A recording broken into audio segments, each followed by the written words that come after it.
Et à 12h50 désormais du lundi au vendredi, on se retrouve pour cette nouvelle émission de France Culture consacrée aux livres.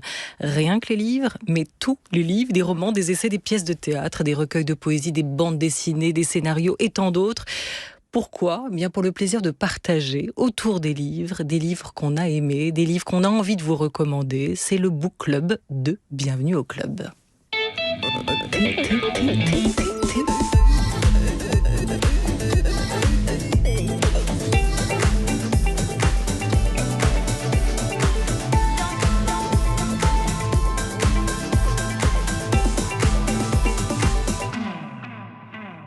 Bienvenue au club, bienvenue au Book Club de France Culture. Notre tout premier Book Club reçoit aujourd'hui une invitée toute particulière. Elle a publié son premier roman il y a 30 ans, Hygiène de l'assassin, qui contient déjà tout ce qu'elle pense de l'art d'écrire et du pouvoir des mots. Suivront entre autres Métaphysique des tubes, Stupeur et tremblement, une trentaine de romans en tout, un par an, jusqu'à Premier sang, prix Renaudot l'an passé. Elle revient en cette rentrée avec le Livre des Sœurs chez Albin Michel, son éditeur, comme tous ses livres, publié ici, repris au livre de poche. Bonjour Amélie Nothomb. Bonjour Olivia. Bienvenue à vous, merci d'être avec nous. Vous êtes aujourd'hui accompagnée de votre sœur, écrivaine également en littérature jeunesse. Elle publie elle aussi chez Albin Michel, mais un éloge du cheval, pas un éloge de la sororité. Elle a choisi autrement. Bonjour Juliette Nothomb. Bonjour Olivia. Merci beaucoup d'être avec nous. Oh, vous avez presque la même voix. Bon, si vous nous connaissiez mieux, vous sauriez que pas tout à fait. Mais là, nous sommes dans la même circonstance, c'est-à-dire que nous sommes très timides, puisque nous avons affaire à vous. Donc c'est vrai qu'à ce moment-là, nos voix se ressemblent. Bon, Juliette Nothomb est avec nous à distance, mais elle va exister à travers ce t-shirt qui porte son nom. Oui, Juliette, je porte le t-shirt sur lequel il est écrit ton nom. Oui. Mon nom en japonais. Non, ton nom en, oui. Ton nom en belge. C'est vrai, oui, tout simplement. Il est bleu avec une écriture blanche. Juliette, est-il écrit Je vois très bien. Sur le corps d'Amélie. Merci, vous êtes venues toutes les deux. Moi aussi, j'ai choisi de ne pas venir seule, de choisir d'avoir un peu de renfort cette année, toute cette saison. Il aura à mes côtés une place de membre permanent de ce club des lecteurs, pas du conseil de sécurité, quoique parfois, il faudra aussi qu'on prenne des décisions à l'unanimité. Bonjour Sébastien Thème. Bonjour Olivia. Bienvenue à vous, bienvenue Merci. au club. Vous allez être notre monsieur Book Club tout au long de cette saison, c'est-à-dire que vous allez porter la voix des lecteurs dans cette nouvelle émission. Et cette voix, elle est essentielle. Absolument, la voix des auditrices et des auditeurs. On vous posera une question sur notre compte Instagram, Book Club FC. Vous y répondrez directement sur notre page ou via le hashtag le mot dièse en français Book Club Culture sur Instagram et sur Twitter. Aujourd'hui, la première question, il y en a deux, exceptionnellement. Voilà, deux en une. Voilà, une première question qui nous a permis de comprendre que les lecteurs, les lectrices sont au rendez-vous de cette rentrée littéraire. La question, c'était parmi les 490 romans de la rentrée, lequel attendez-vous avec le plus d'impatience ? Amélie Nothomb, vous êtes en face de moi. Lequel vous attendez avec le plus d'impatience ? Il ne faut pas que ce soit le vôtre, ni celui de votre sœur. C'est celui d'Emmanuel Carrère, V13. Voilà, qui est le récit du procès des attentats du 13 novembre 2015 à la manière de l'écrivain et qui paraît chez POL.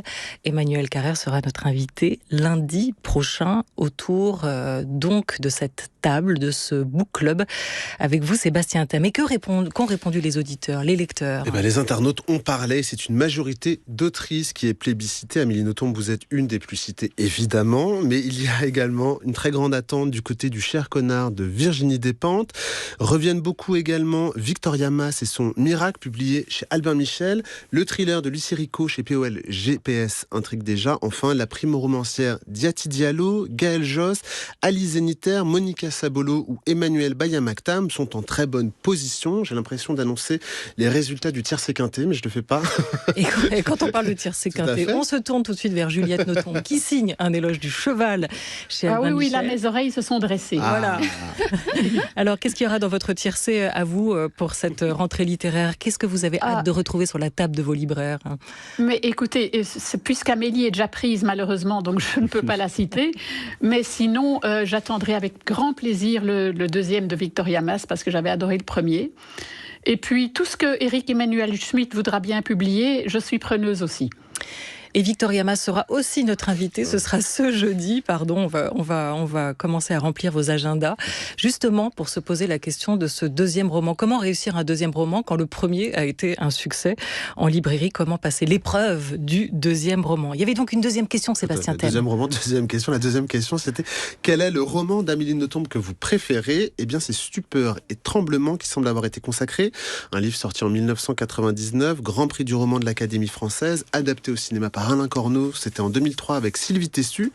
L'histoire, c'est celle d'une jeune femme belge qui s'appelle Amélie, qui a passé son enfance au Japon et qui y retourne pour travailler dans une société japonaise. Une expérience un peu éprouvante, un peu traumatisante. Juliette Nothomb, quel est le livre préféré de votre sœur Amélie? À vous. C'est extrêmement difficile. J'ai certains, je dirais plutôt des affinités avec certains, comme les Catilinaires et puis Cosmétique de l'ennemi pour sa chute absolument incroyable. Est-ce que vous les avez tous lus? Ah oui, je les ai tous lus. D'ailleurs, Amélie est la seule autrice dont j'ai lu l'œuvre intégrale. Je peux en dire autant pour toi. J'ai lu tous tes livres et mon préféré, c'est le dernier. C'est Éloge du cheval.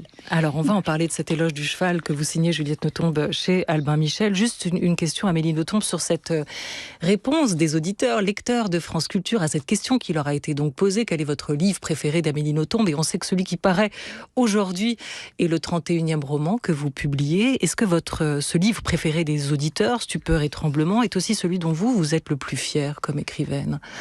Vous savez, je n'ai pas de préféré. Je suis la mère de tous mes enfants. J'essaye d'être une bonne mère. Donc, j'essaie de ne pas avoir de préféré. Je peux pousser la lucidité jusqu'à voir que certains de mes livres sont plus beaux et plus intelligents que les autres, mais ce n'est pas forcément les plus beaux et les plus intelligents qu'on préfère. Et cet effort de lucidité, vous le feriez là, en direct, à l'antenne, ouvertement? Quel est pour vous le plus beau et le plus intelligent? Non, mais c'est trop compliqué. J'ai toujours dit que le plus important, celui que j'étais venue écrire sur Terre, c'était Soif. Je continue de le penser. Ça ne veut pas dire que je considère que les autres sont roupis de Sansonnet. Est-ce qu'il y a une logique de publication pour vous? Premier sang, par exemple, votre dernier roman, celui paru l'an passé, qui rendait hommage à la figure du père, le vôtre, père diplomate, décédé il y a 2 ans. Et aujourd'hui, ce nouveau roman, consacré, dédié presque à la fratrie, avec un hommage au lien particulier qui peut unir 2 sœurs. Est-ce que vous avez pensé ce livre-là, ce roman-là, le livre des sœurs, dans le prolongement du précédent? Pas du tout, d'autant moins que j'en ai écrit tant entre-temps. Vous savez que je publie un livre par an alors que j'en écris plus de 3 par an. Donc, des logiques de publication successives, l'échelle est trop grande pour moi. Je ne peux pas penser jusque-là. Je veux croire, j'ai le fol espoir qu'un jour on verra une cohérence entre tous mes livres, mais croyez-moi, je suis dans le même état que vous, j'attends aussi de la voir, cette cohérence, mais je suis persuadée qu'elle existe. En faut-il une?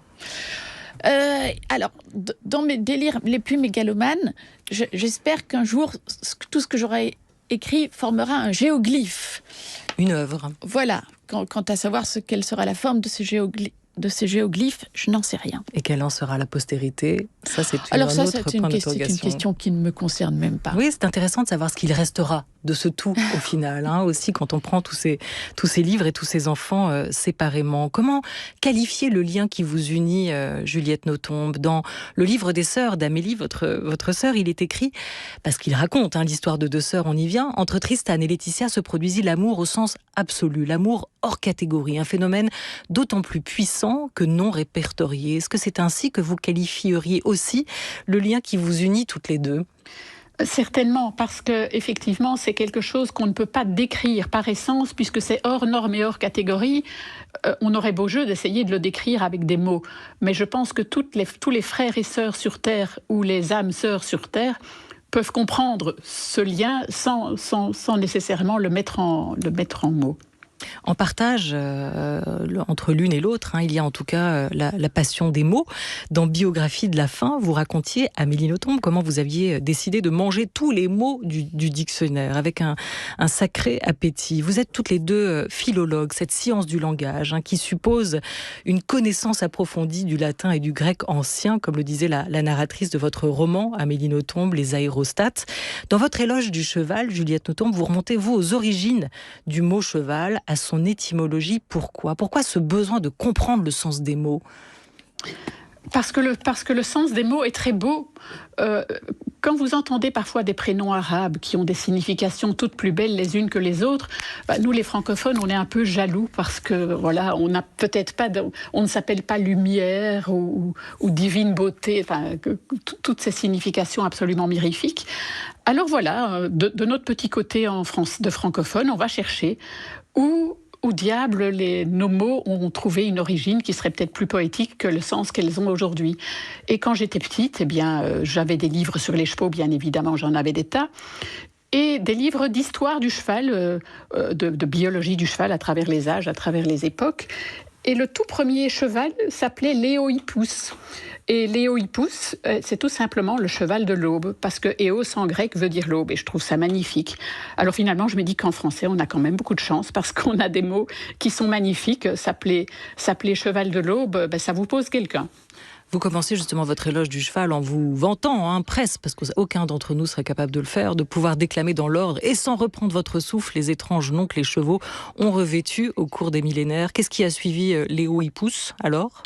Le Pliohippus, puis le Mérichippus, et puis le Philohippus, et puis l'Écus. Vous avez oublié le Mésohippus. Mais je ne les connais plus, le Méso, pardon. Mais je ne les connais plus aussi bien. Juliette. Quand j'étais petite, je pouvais vraiment les déclamer sans reprendre mon souffle. Mais vous savez, avec l'âge, la machine se grippe un petit peu. Pourquoi cet éloge du cheval, Juliette Nothomb ? Vous racontez vraiment comment cet animal a pris au fil de vos voyages, de vos déplacements, parce que votre père, on le disait, était diplomate, une importance toute particulière dans votre vie. Qu'est-ce que le cheval a représenté pour vous ? Tout simplement un amour absolu pour un animal extraordinaire, mais aussi, peut-être parallèlement, quoique en moins fort, avec l'amour entre sœurs. Quand nous quittions un pays, quand nous quittions des amis, une maison que nous aimions, une vie merveilleuse, pour un grand inconnu, il y avait au moins 2 choses qui restaient. C'était ma petite sœur, et puis c'était les chevaux. Parce qu'à peu près partout sur Terre, il y avait des chevaux. Et pour un enfant, c'est très important de se rattacher à quelque chose dont il sait qu'elle sera immuable. On voit l'importance de cet animal pour votre sœur, Juliette Nothomb, animal auquel elle consacre aujourd'hui un éloge. Et pour vous, Amélie Nothomb, je ne ponde pas l'importance du cheval parce qu'il a compté aussi dans votre vie à toutes les deux et elle le raconte très bien dans ce livre. Mais je ne vous ai pas posé la question du lien qui vous unit. Comment vous le qualifiez à votre sœur ? C'est un amour absolu, un amour fusionnel, un amour très spécial parce qu'il ne ressemble en effet à aucun autre. C'est un amour qui a toujours jeté la plus profonde confusion partout.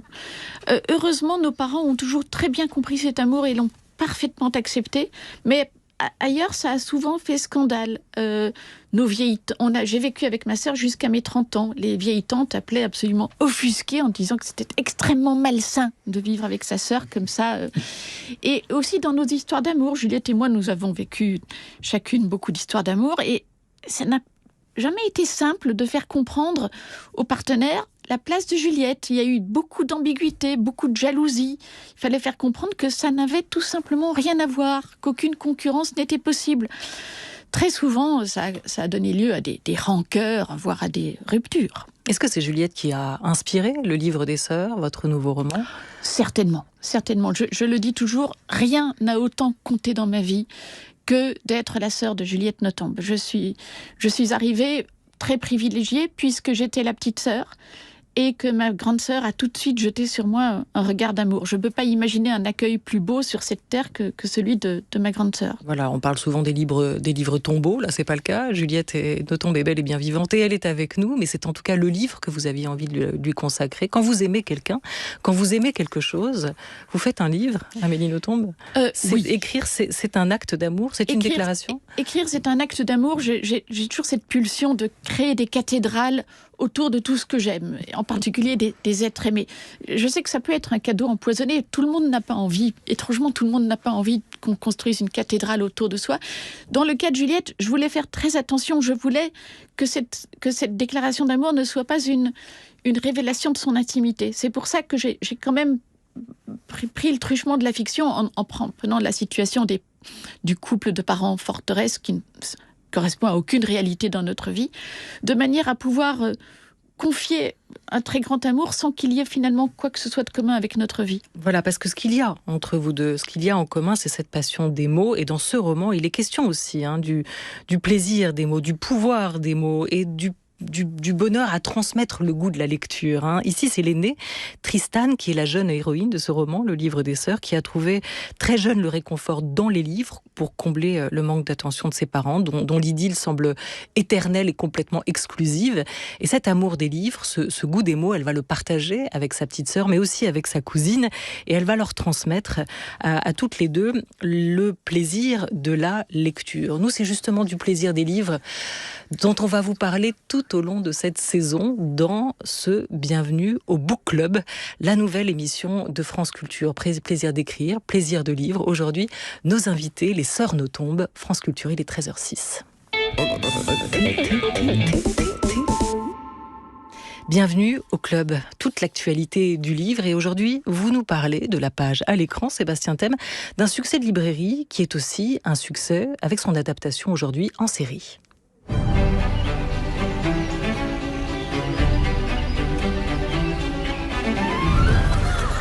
Grosvenor Square, 1813. Amis lecteurs, l'heure est venue de placer nos paris quant aux résultats de la saison mondaine à venir. Prenez la maison de la vicomtesse Bridgerton et de son défunt mari. Une famille terriblement prolifique. Daphné! Tu es priée de faire diligence!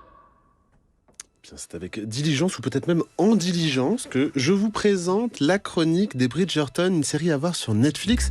La 3e saison est d'ailleurs actuellement en tournage, une série adaptée d'une saga en 9 tomes qui a été un énorme succès. Environ 20 millions de livres ont été vendus juste aux États-Unis. Les livres sont traduits dans 41 langues. Je suis pas très bon en maths, mais je crois que ça fait beaucoup de livres. Enfin, des livres écrits par une Américaine qui s'appelle Julia Quinn. Vous connaissez peut-être Julia Quinn? Pas du tout. Et Juliette Nothomb, vous connaissez? Non, pas du tout. Pas du tout, mais il faut s'y mettre. Alors ça s'appelle Bridgerton. Bridgerton, c'est quoi? Eh bien c'est comme si des personnages de Jane Austen se retrouvaient propulsés dans un roman harlequin.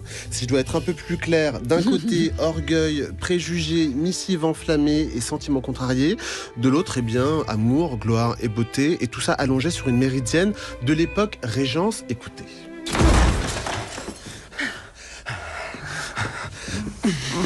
On pourrait nous entendre, monsieur.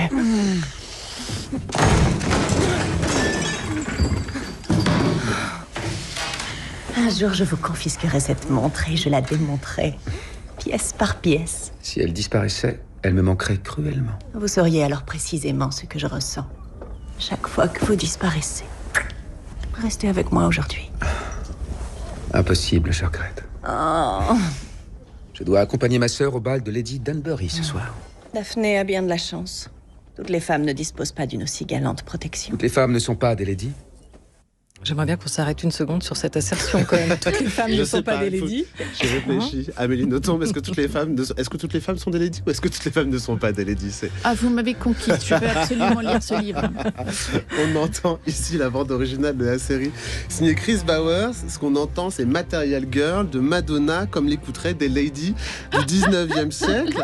Des ladies qui ressemblent à quoi d'ailleurs? Eh bien, elles ressemblent certainement aux lectrices et aux spectatrices de la saga de la série. Un casting divers, inclusif, on pourrait dire. La reine Charlotte est interprétée par une actrice d'origine guyanaise. Edwina, l'héroïne de la saison 2, elle est d'origine indienne, sans parler du beau gosse de la saison 1, l'acteur Regé Jean Page, originaire du Zimbabwe. Avec Bridgerton, on peut être noir et devenir un héros de la littérature britannique du 19e siècle.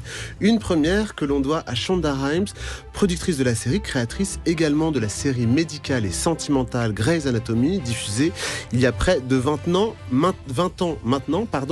La chronique des Bridgerton, c'est à voir sur Netflix. Et si vous n'êtes pas adepte des séries, c'est pas grave, pas de panique. La saga des 9 tomes, elle, est éditée chez J'ai lu.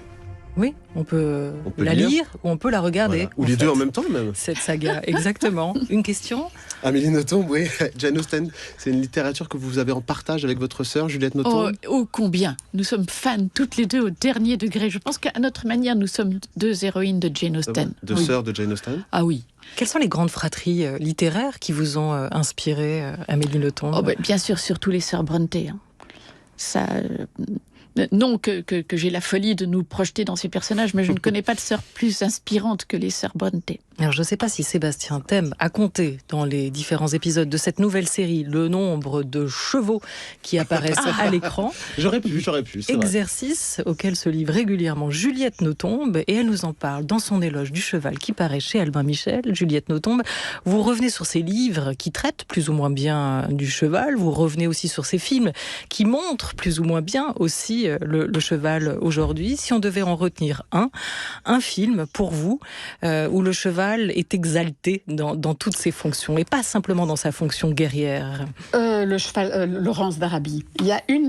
Non, qu'est-ce que je raconte ? Laurence d'Arabie, oui, il y a un épisode, mais c'est surtout Ben-Hur. Parce que Ben-Hur, c'est une histoire de char romain, mais le quatuor de chevaux qui tire le char de Ben-Hur porte le nom de 4 étoiles et font l'objet de toute une scène du grand film, du premier, le premier Ben-Hur.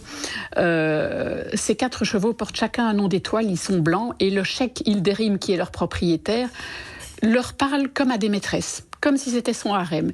Et il en dit, mais des mots dont jamais le moindre amoureux n'aura qualifié la plus belle de ses maîtresses. Alors je pense que oui, cette scène-là résume toute l'admiration que le monde arabe et le monde au sens large a pour la beauté du cheval. Vous citez aussi la définition et la phrase célèbre de Buffon, le naturaliste, à propos du lien qui unit l'homme au cheval. Et vous dites d'ailleurs que cette phrase, elle est plus si facilement audible aujourd'hui. Je le cite. Pardon, peut-être pour l'auditeur, la plus noble conquête que l'homme ait jamais faite est celle de ce fier et fougueux animal qui partage avec lui les fatigues de la guerre et la gloire des combats. Aussi intrépide que son maître, le cheval voit le péril et l'affronte. Il se fait au bruit des armes, il l'aime, il le cherche et s'anime de la même ardeur. Il partage aussi ses plaisirs à la chasse, au tournoi, à la course. Il brille, il étincelle. En quoi elle est ambiguë pour vous, cette définition ? C'est-à-dire que c'est une définition très anthropomorphique, mais c'est une définition du siècle des Lumières, qui par excellence est un siècle d'anthropomorphisme, qui fait d'ailleurs suite à la Renaissance, qui était tout aussi anthropomorphique. C'est prêter beaucoup de choses au cheval qui nous appartiennent à nous, mais dont je ne suis pas sûre que le cheval les possède. Alors certes, il y a des chevaux belliqueux. Ce sont des animaux qui, bien que de gentils herbivores, sont capables de se battre et sont capables de tuer leurs congénères, mais aussi tuer des êtres humains. Mais je ne prêterai pas ces pensées ou ces pulsions à un gentil cheval de prairie ou à un poney de poney club. Voilà, c'est peut-être un cheval de guerre. Mais je ne pense pas que tous les chevaux qui, dans leur vie, ont fait la guerre à travers les âges, que tous ces chevaux aimaient faire la guerre. On ne leur a jamais demandé leur avis et ces pauvres bêtes, elles ont payé un lourd tribut en termes de vie chevaline pendant les guerres qu'ils n'avaient jamais décidé, tout comme les simples soldats n'avaient non plus jamais décidé de faire la guerre. Mais au moins, ce sont des êtres humains. Ils ont quand même plus de choses à dire qu'un cheval. Avec les chevaux, vous dites, Juliette Nothomb, avoir découvert un sentiment inédit de liberté. Qu'au fond, derrière l'apprentissage de l'équitation du Japon aux États-Unis, de la Belgique au Bangladesh, où vous avez vécu au gré des déplacements de votre père, il y a cet apprentissage de la liberté. En quoi ? Il y a d'abord la liberté purement physique, purement chimique, qui est celle d'avoir les cheveux au vent, au galop sur un cheval. Toute personne qui a fait ça, on peut le faire à vélo, on peut le faire à moto, mais le cheval est un être vivant. Et là, la différence est palpable. Vous sentez quelque chose un cœur qui bat en dessous de vous et qui vous porte et dont vous dépendez. Ce qui fait que c'est une liberté à double tranchant. Oui, vous êtes libre, mais en même temps, vous êtes prisonnier du caprice de votre cheval et de l'humeur de votre cheval. Même si vous êtes un excellent cavalier et si vous formez un duo soudé, les aléas vous concernent tous les deux. Mais certainement la liberté de courir en promenade, en forêt, sur une plage. Voilà, vous sentez que vous n'avez plus d'attache avec la vie.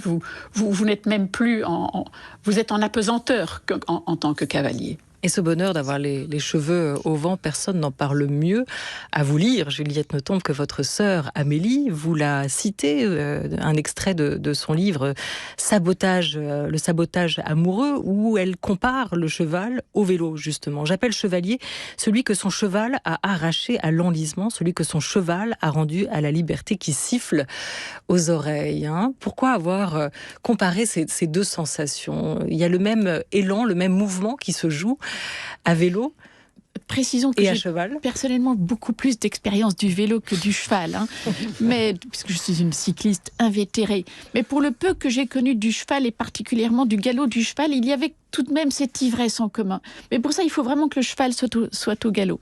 Le cheval n'est réellement confortable qu'au galop. C'est là que commence la transe du cheval. La transe du cheval et l'apprentissage de la liberté. Où est-ce que ça a commencé pour vous, Amélie Nothomb ?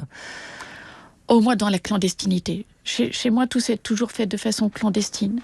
J'avais l'impression que tout ce qui était de l'ordre du plaisir était forcément interdit. Donc, cette notion d'interdit ajoutait beaucoup au plaisir des choses. Et en sens inverse, tout ce qui est interdit est de l'ordre du plaisir ? Alors non, parmi les choses interdites, il y en a qui me tentent très peu. Pour l'homicide, j'ai déjà eu la tentation, mais enfin comme ça, au repos, ça m'attire pas tellement. Oui, donc vous n'allez pas vers les trop fortes transgressions. Non, ça va. Aujourd'hui, vous vous sentez libre de tout. Vous avez encore le sentiment d'écrire parfois sous contrainte, sous le regard des autres. Absolument jamais. D'autant moins que je ne publie que le tiers ou le quart de ce que j'écris. Donc au contraire, je crois que le moment de ma plus haute liberté, c'est précisément quand j'écris. Au moment de l'écriture, je ne soupçonne jamais qu'un regard autre que le mien se posera sur ce que j'écris. C'est chez moi très accidentel de publier. Pour qui vous écrivez aujourd'hui ? Au 31e roman. Au départ, et tant d'autres non publiés. Croyez-le, au départ, je ne sais vraiment pas du tout à qui je m'adresse et je pense très profondément que je ne m'adresse à personne. Cette pensée-là est seconde. C'est quand je me relis. Je relis toujours à la fin de l'hiver tout ce que j'ai écrit dans l'année. C'est à ce moment-là que je commence à imaginer un œil extérieur. Il y eut un temps, du temps lointain où je vivais avec ma sœur, où Juliette lisait absolument tout ce que j'écrivais. Et puis, quand j'ai eu 30 ans, je suis allée vivre de mon côté, et Juliette aussi. Et depuis, Juliette ne lit plus tout ce que j'écris. Donc, mais même à cette époque-là, Juliette restait très pudique par rapport à ce que j'écrivais. C'était un petit peu bien reçu, ce qu'elle disait, et puis pas trop de commentaires, ce que je comprends très bien. D'ailleurs, le livre des sœurs ne lui est pas dédié, hein ? D'autant moins que je pense que tout ce que j'écris lui est dédié. C'était pas nécessaire. C'était tout à fait de l'ordre du pléonasme. Tristan, je le disais, Tristan, votre héroïne dans le livre des sœurs, Amélie Nothomb, elle transmet à sa sœur Laetitia et à sa cousine Cosette le goût et le plaisir de la lecture. Et à travers elle, vous nous transmettez aussi ce goût-là. Vous le transmettez à vos lecteurs. Comment ne pas se jeter sur le blé en herbe de Colette, par exemple, après la description que Tristan en fait. Comment ne pas se jeter sur Bérénice de Racine, qui déclenche chez Tristan encore des émerveillements sans nom, entre transe et sidération. C'est aussi ce plaisir-là que vous cherchez à transmettre. Il y a toujours dans tous vos livres des petites sources bibliographiques, des indications, vers quoi se tourner, comment trouver le plaisir de la lecture. J'adore ces contagions, ces contaminations, parce que ça marche très bien. Beaucoup de mes lecteurs les attrapent au vol. Le nombre de mes lecteurs qui me disent « Ah, j'ai lu tel livre parce que vous en avez parlé dans tel de vos livres. Et sans cela, je ne l'aurais jamais lu. » Donc ça donne envie d'en rajouter, évidemment. Est-ce que vos lecteurs sont aussi parfois les sujets de vos livres ? Est-ce qu'ils sont aussi pour vous une source d'inspiration ? Oh, mais bien évidemment. À la base du livre des sœurs, il y a l'inspiration qui me vient d'une lectrice qui me racontait qu'elle avait des parents qui formaient justement un couple forteresse. Je ne connaissais pas ce phénomène du couple forteresse et elle m'expliquait combien il était dur d'être l'enfant d'un couple forteresse. C'est à ce moment-là que je me suis demandé ce qui aurait pu sauver cette lectrice devenue amie. Et je me suis dit, tiens, en fait, ce qui l'aurait sauvée, ça aurait été d'avoir une sœur et à plus forte raison une sœur telle que la mienne. Le livre des sœurs est votre 31e roman, Amélie Nothomb, 30 ans d'écriture et de rentrée littéraire. Chaque année, avec un livre, vous donnez rendez-vous à vos lecteurs. Sébastien Thème, quelle fidélité. Peu d'écrivains ont une telle relation, aussi forte et aussi ténue. Absolument, un lien très fort. On le voit déjà sur les réseaux sociaux où pullulent posts, chroniques en ligne sur le livre des sœurs, ou booktubeurs, bookstagrammeurs, je pense notamment à Livraison de mots. Et vos lecteurs sont déjà bien accrochés à votre nouveau roman. Amélie Nothomb, 30 ans de carrière, un livre par an. On se demande forcément la recette de votre succès. On n'a pas consulté les oracles, mais on est plutôt parti à la source avec vos fans, bien sûr, et un en particulier. Il s'appelle Frédéric Durupt, lecteur assidu avec qui vous communiquez régulièrement. Je lui ai demandé de nous révéler un secret de votre correspondance. Il m'a répondu qu'il ne trouvait rien. Je pense qu'il préfère garder cette correspondance privée et il a bien raison d'ailleurs. Mais il a accepté de partager avec nous 2 souvenirs vous concernant. Écoutez. Un truc que je suis le seul à connaître sur Amélie. Malheureusement, je ne crois pas, même en me creusant la cervelle. En revanche, j'ai 2 petites anecdotes que je pourrais raconter. La première, c'est qu'Amélie m'avait laissé un message sur mon portable il y a longtemps, à la fin des années 90. C'était encore le début des portables. Et j'étais trop fier d'avoir un message d'elle enregistré qui a fini par s'effacer. Et la seconde, c'est qu'elle a dédicacé un de ses livres en polonais que j'ai pu donner à un ami biélorusse qui vivait à Varsovie quand j'y étais aussi. Déjà à l'époque, dans les années 2000, la Biélorussie n'était pas un pays très démocratique et Amélie m'avait offert une fleur de tournesol en soutien. Voilà, c'était Frédéric Durupt. Sacré Fred Durupt. C'est un lecteur de la première heure. C'est très émouvant parce que, voilà, lui me lit depuis 30 ans. Et nous avons gardé le contact depuis 30 ans. C'est quand même extraordinaire. En plus, il est un très grand voyageur. C'est un véritable globe-trotter. Donc, dans mon carnet d'adresses, à Fred Durupt, il y a 18 adresses. C'est effrayant. Il y a quand même il faudrait peut-être lui relaisser ce fameux message. Parce qu'il gardera pour toujours grâce à la magie du podcast. On fait le bip. Vous êtes prêts? Bip. Cher Fred, est-ce que vous vous rappelez que au tout début, vous me faisiez souvent dédicacer aussi des livres pour votre grand-mère? Je me souviens, ça m'émouvait beaucoup de dédicacer des livres à votre grand-mère. Je pense encore à elle. Bip. Fin du message. Merci beaucoup Amélie Nothomb pour ce message laissé à ce fan, à ce lecteur Frédéric qui vous retrouve régulièrement de rentrée en rentrée. Justement, pourquoi publier chaque année un livre à la même date ? Pourquoi vous avez finalement choisi d'instaurer ce rituel avec vos lecteurs et avec vous-même ou avec vous-même ? Je pense que ça me réussit très bien et j'ai l'impression que ça nous réussit très bien. Si je publiais davantage, ce serait vraiment de très mauvais goût et je perdrais certainement la raison. Si je publiais moins, je pense que je perdrais tout contact avec le réel, à force d'écrire absolument tout le temps, sans une fois de temps en temps jeter comme une bouteille à la mer pour me dire « Vous me suivez encore jusque-là ? Est-ce que je suis vraiment devenue complètement dingue ou est-ce que ceci fait encore sens pour vous ?»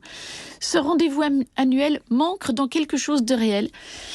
Et jusqu'à présent, personne ne s'en est plaint.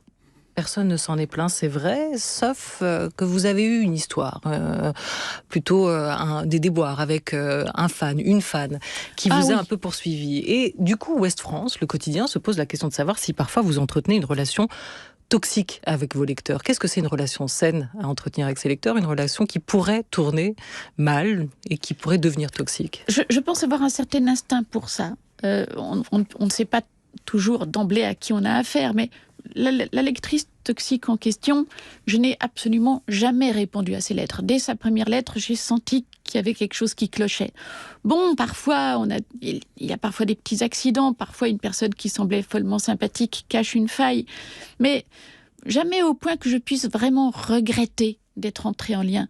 De toute façon, quand bien même ces liens seraient dangereux, ce que je ne crois pas, je ne peux pas regretter de tant correspondre avec mes lecteurs. C'est une trop belle aventure qui m'apporte trop et je veux croire qu'elle nous apporte beaucoup, donc je n'y renoncerai pour rien au monde. En tout cas, ils auront plaisir à vous retrouver en cette rentrée avec ce livre des sœurs. Clin d'œil à votre sœur Juliette Nothomb qui était avec nous aujourd'hui aussi à l'occasion de la parution de son Éloge du cheval. Un grand merci à toutes les deux. Ce livre des sœurs, votre nouveau roman Amélie Nothomb, qui revient sur cette relation que vous avez avec votre sœur si forte qui vous unit, cette relation d'amour comme vous la qualifiez à l'instant à travers des personnages de fiction bien sûr et votre jeune héroïne Tristan. Merci beaucoup à toutes les deux. Merci aussi Julia, Oriane Delacroix et Laura Dutèche-Pérez en coulisses qui ont préparé et programmé cette émission. À Florent Latrive et son équipe, dont Zora Vignier et Alexandre Alashbegovic pour le volet numérique de Bienvenue au Club. Demain, Sébastien Thème, comment expliquer la crise climatique aux enfants? 2 invités avec nous, l'ingénieur Gauthier Chapelle et le naturaliste Bruno David, s'y essayent en cette rentrée avec 2 livres qui leur sont directement adressés aux enfants. Et nous, on va poser la question à nos auditeurs-lecteurs. Quel livre de votre enfance continue d'éclairer votre vision du monde? C'est quoi, vous? Et vous, où est-ce qu'on peut répondre? On répond via le hashtag Book Club Culture sur Twitter, sur Instagram, notre compte Instagram @bookclubfc. On vous attend, on attend vos réponses. Quel livre de votre enfance continue à éclairer votre vision du monde? Hashtag Book Club Culture. Tout de suite, les quadrithèmes, c'est le nouveau rendez-vous de notre camarade, écrivain, éditeur Charles Dantzig, France Culture. Il est 13h25.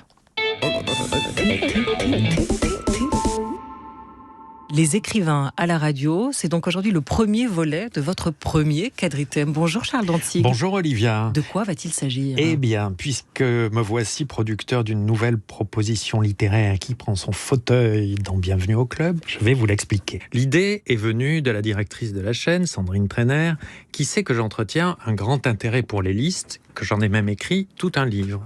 Je trouve que les listes permettent une catégorisation du monde tout en sachant l'illusion des catégories. Tout en sachant aussi qu'il vaut mieux un rangement à la jungle. Et cela pour une simple raison. La jungle, c'est l'anarchie. Comme l'a dit un écrivain à qui je consacrerai bientôt un quadrithème, Pier Paolo Pasolini, il n'y a pas de plus grande anarchie que le pouvoir. La jungle laisse tout le pouvoir au pouvoir. Aux forts, aux puissants, à ceux que le bric-à-brac arrange, car ils peuvent le traverser grâce à leurs gros muscles et nous laisser nous y perdre. Et si le bric-à-brac les dérange, eux, ils imposent leur catégorie. Cela peut s'appeler les lois, cela peut s'appeler les rites, cela peut s'appeler les institutions. C'est bien si on veut tout ça, à la réserve près que cela organise des grillages qui empêchent une pensée libre. Ces grillages s'appellent préjugés, lieux communs, coutumes. J'essaierai donc dans ces quadrithèmes d'inventer des catégories qui révèlent l'inattendu, qui ouvrent des fenêtres sur le ciel plutôt que sur des voies ferrées. Chaque semaine, je proposerai donc un thème, il sera déployé en 4 volets, un par jour. Le premier quadrithème de la saison, cela me semble la moindre des logiques, porte sur les écrivains à la radio. Qu'est-ce qu'un écrivain à la radio? Qui fais-je moi-même? Je le dirai tout de suite, la radio qui est le plus favorable aux écrivains, c'est la radio publique. Ceci n'est pas de la propagande, mais un fait. Et je ne parle pas tant de la promotion des livres, des émissions qui invitent pour en parler, ce qui peut se trouver sur d'autres chaînes, que d'écrivains qui travaillent à la radio, qui créent pour elle. Pour répondre à cette question que j'ai posée, je fais à la radio que j'y gagne en partie ma vie, mais ça ne suffirait pas. J'y fais surtout que je peux y parler de littérature. Je peux employer ce mot. Je peux montrer que la littérature fait partie de la vie, qu'elle en est une catégorie essentielle, même si nous n'y penserons pas toujours. Il n'y a pas si longtemps, je me trouvais sur une plage du Midi. On associe le mot plage avec le lieu commun roman de plage, comme si les plages étaient des endroits qui ne méritaient que la qualité industrielle. Eh bien, en 2 simples journées, j'ai vu des gens lire les 3 livres suivants, Le Sodome et Gomorrhe de Marcel Proust, Le Maître et Marguerite de Bulgakov et Les Fausses confidences de Marivaux. La littérature est une catégorie de la vie, la littérature est la vie. Voilà ce que je vous dirai dans ces quadrithèmes. Chaque semaine, Charles Dantzig, merci, décline un thème en 4 volets. Rendez-vous demain avec vous, Charles Dantzig, pour le 2e volet des écrivains à la radio, avec ceux qui ont créé des émissions. Et pour un nouveau numéro aussi de Bienvenue au Club.